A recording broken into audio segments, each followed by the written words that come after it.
This channel does not promote any violent, harmful, or illegal activities. All content provided by this channel is meant for an educational purpose only. শুরুতে যে খবরের নজর রাখবো, আবারও মুর্শিদাবাদের শুটাও নওদার সর্বাঙ্গপুরে চলল গুলিবিদ্ধ রিন্টু বিশ্বাস নামে এক ব্যক্তি মিছিল চলাকালীন তৃণমূল নেতার গাড়ি থেকে গুলি চালানোর অভিযোগ। ঘটনাস্থল আবার মুর্শিদাবাদ। কথা বলবো আমার সহকর্মী কৌশিক আমার সঙ্গে রয়েছেন, কৌশিকের সঙ্গে কথা বলি। কৌশিক, মুর্শিদাবাদ মানে কি বারবার গুলি চলবে, আর এবার আবার একেবারে শাসক দলের নেতার বিরুদ্ধে অভিযোগ?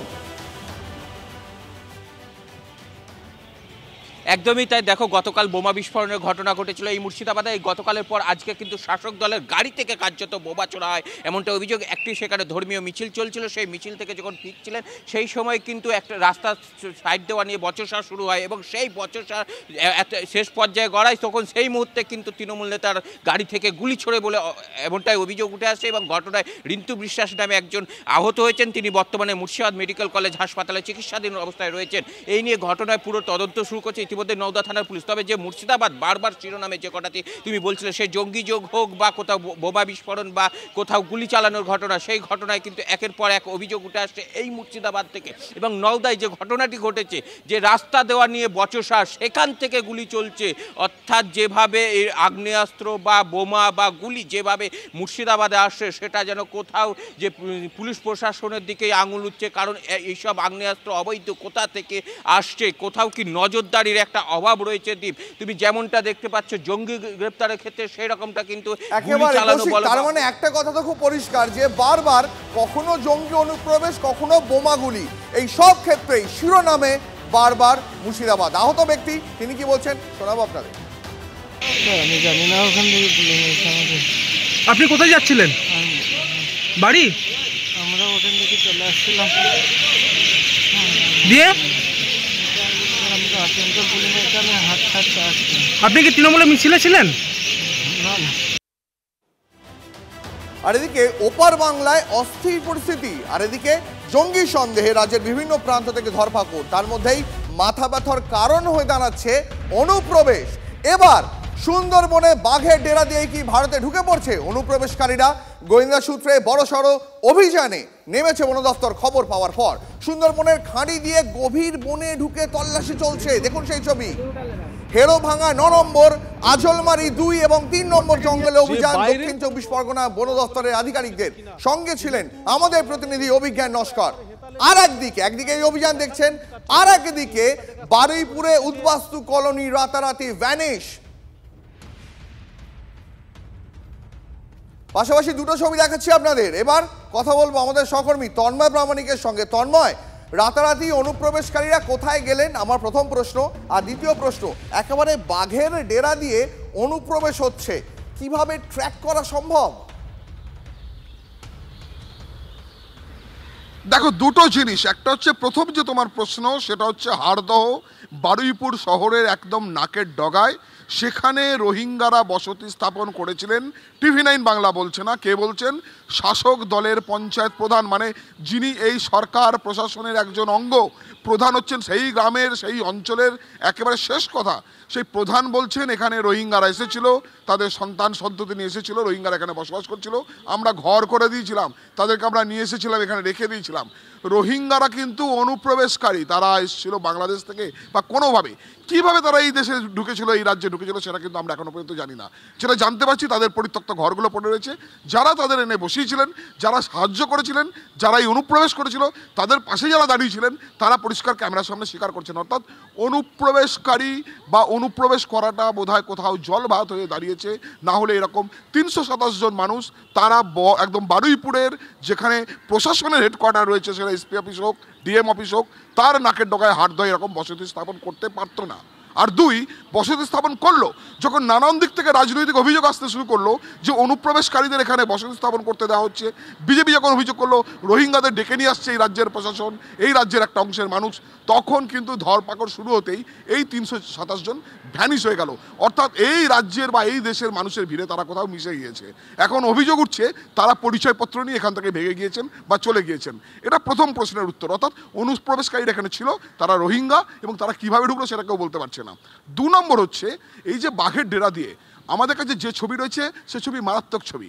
সেখানে আমাদের প্রতিনিধি অভিজ্ঞান নস্কর সুন্দরবনের ভিতরে গেছিলেন, যেখানে একটা দ্বীপ পর্যন্ত মানুষ বাস করে, তারপরে নদী, তারপরে যে দ্বীপগুলো রয়েছে সেগুলো সংরক্ষিত সুন্দরবন টাইগার রিজার্ভ এবং বন দপ্তরের, সেখানে মানুষের যাওয়া একেবারেই নিষিদ্ধ।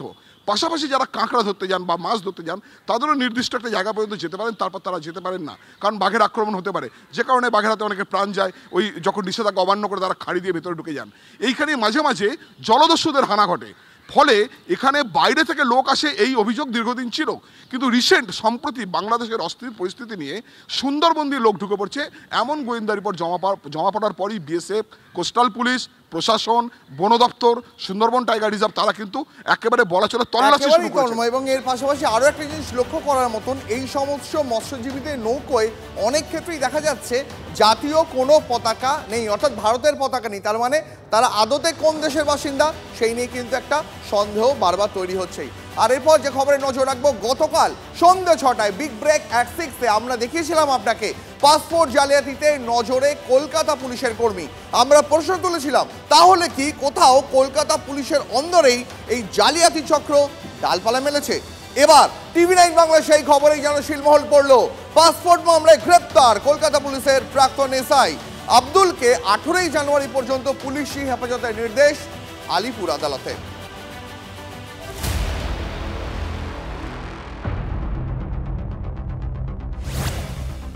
25,000 দিলেই নথি গড় মিলেও মিলেছে ছাড়পত্র।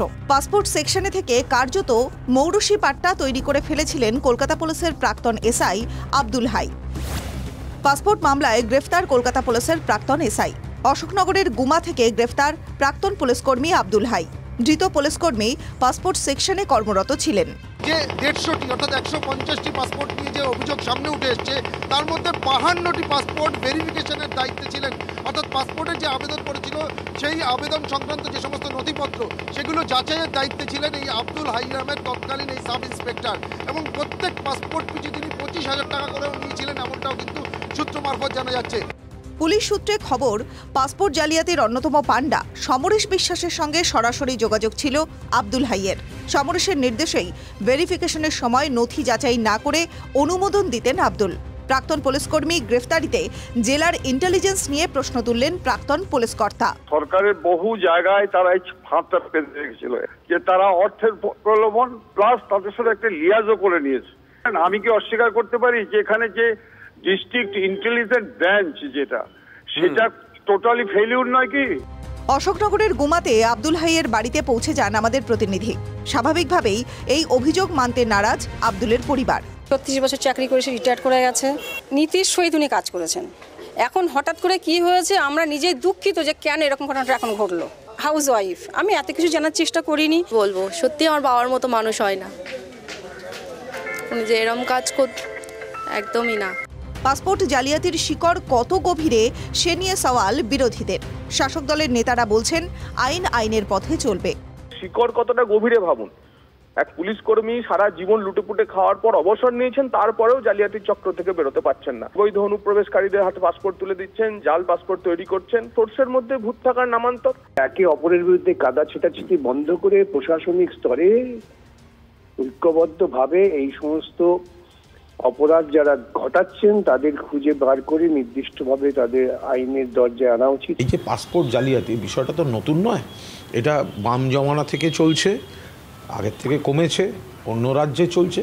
কিছু দুষ্ট চক্র এই ধরনের কাজ করে, কিছু লোক এতে যুক্ত বলেই তো চক্রগুলো চলতে পারে, এবং তারা যদি যুক্ত হয়ে থাকে বাকি আইনের পথে চলবে। তদন্তকারীদের স্ক্যানারে পাসপোর্ট সেকশনের এক সার্জেন্ট হোমগার্ড। সূত্রের খবর, গোটা রাজ্যে এখনো পর্যন্ত ভুয়ো নথি দিয়ে 430-এর বেশি পাসপোর্টের আবেদন চিহ্নিত করা হয়েছে। জালিয়াতির ঘটনা প্রকাশ্যে আসতেই পাসপোর্ট দপ্তরের ভিতরে সমীক্ষা শুরু হয়েছে। সেই সমীক্ষায় ধরা পড়েছে এই ভুয়ো নথি। যদিও সেই ভুয়ো আবেদনপত্রের ভিত্তিতে অর্ধেক পাসপোর্ট ইস্যু করা হয়েছে। ইস্যু হওয়া সেই পাসপোর্ট যারা পেয়েছেন তাদের চিহ্নিত করাই এখন বড় চ্যালেঞ্জ তদন্তকারীদের। Bureau report, TV9 Bangla.